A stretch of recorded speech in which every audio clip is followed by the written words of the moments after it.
So what's up guys? Magandang araw po sa lahat. Ito na naman po tayo nagbabalik sa ating pagbablog. Our vlog for today is nasira ang washing machine ng amo ko. Itong washing machine nila.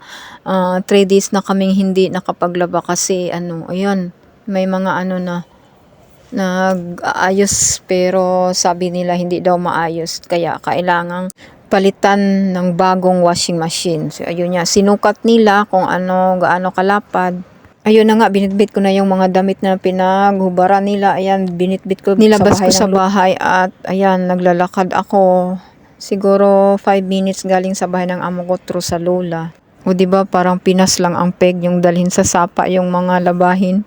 Pagbalik sa bahay, back to arrange na naman ulit. Ayun na nga, pagbalik ko sa bahay, lahat ng mga tinanggal ko sa kusina, binalik ko ulit ito.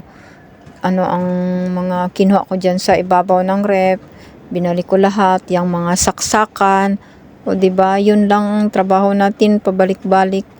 Ayan, binalik, sinaksak ulit. Lahat ng mga, mga materialis na kailangan ng isaksak, binalik ko. Yan, mga yan. Mga bitay-bitay, ayun na nga.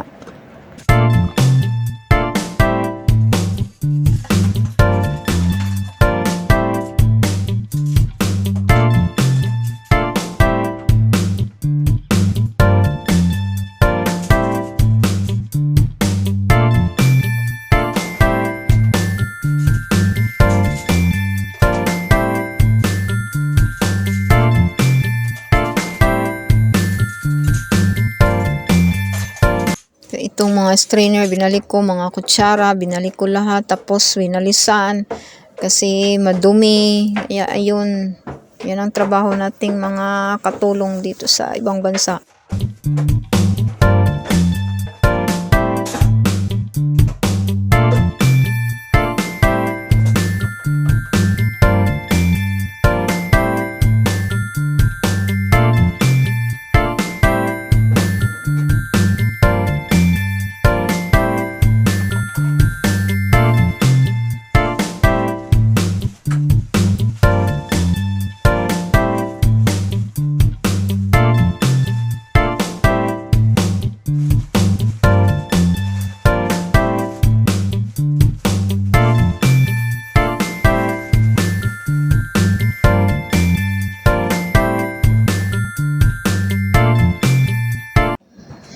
Pagkatapos maglinis, ayan, dito na ako sa bahay ng Lola sa labas. Ito may gripo man. Dito ako, hinandwash ko yung mga damit.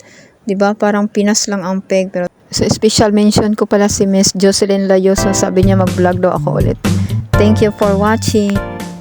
Well, naglalaba ako pala. Nagpayong pala ako nito kasi mainit. Sayang yung sunscreen. Ay, charot.